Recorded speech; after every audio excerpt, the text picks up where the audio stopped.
It really depends. Even though the dealership might have lied to you, given you the runaround, and then failed to do their part. That's why it is important to give them the lemon drop down. By winning lemon law cases, consumers are really making the road a safer place for all drivers and pedestrians by making automobile manufacturers care more about consumer safety. Now, what you get when you win a lemon law case usually comes down to one of three possible options or remedies. Option 1 is that they might provide you with a replacement vehicle. Option 2 is that they might offer you a refund or what is called a lemon law buyback. Options 3, I will discuss option 3 a little later on in this video, and it is an important option you should know about as well with some real lemon juice. So let's start with the first remedy. Option 1 is that they can provide you with a replacement vehicle, which means you can basically trade your car in for a different vehicle, but there are some important things you should know about this option. The replacement vehicle should be a vehicle of similar value. The replacement vehicle should usually also be a vehicle from the same manufacturer with similar MSRP cost.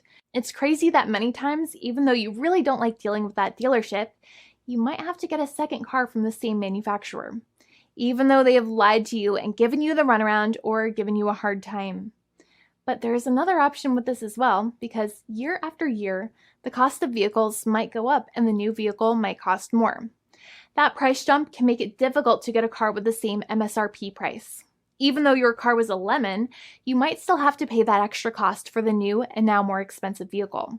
Thankfully, there is option 2, which allows you to get a refund through a lemon law buyback. But one of the problems with a buyback is that sometimes you might have to have a trade-in vehicle, and you might have still been required to pay more money on that trade-in vehicle. And when you got your new car, the dealership might have rolled over the amount you still were supposed to pay on your previous vehicle into the calculation of your new vehicle. In other words, you might have been upside down on the finances of your new vehicle.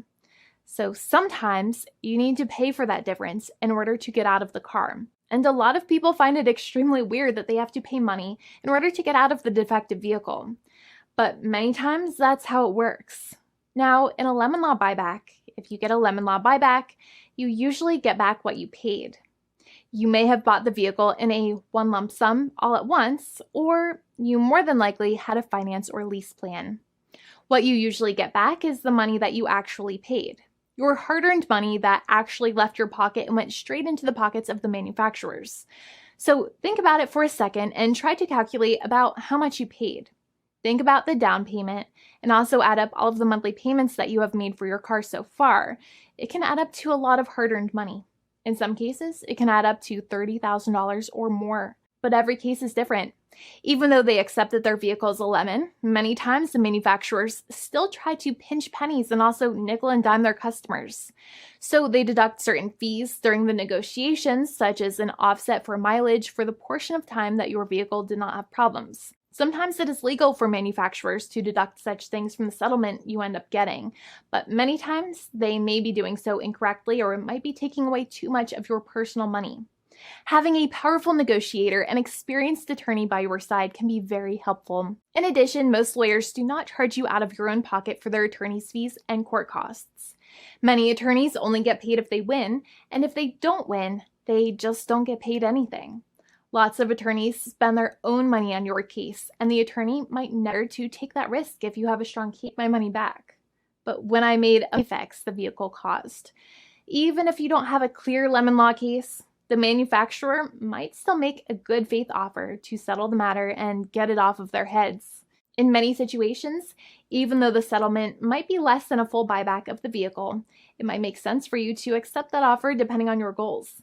In addition, it's usually required that the problems happened while your car was under warranty or extended warranty. Even if you no longer have warranty, but your problems happened while your vehicle was under warranty, you might still have a case. However, without any warranty, you cannot have a lemon law case in most situations. However, you might still have some legal protections such as breach of contract, auto fraud, or something else. The founding attorney of the law firm, Jimmy and I, would love to speak to you.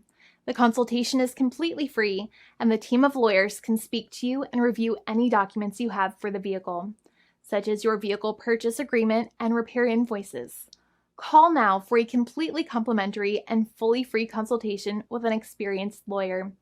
It's free to call 1-800-400-5050 day or night, 7 days a week, or visit us at www.californialaw.com. Lawyers are waiting to speak to you and encourage you to call. This video is not legal advice. I am not an attorney. I'm a paid spokesperson. Attorney Jimmy Hanai is a lawyer in the state of California and handles California lemon law cases. There are no guarantees. This legal advertisement is by lawyer Jimmy Hanai of CaliforniaLaw.com.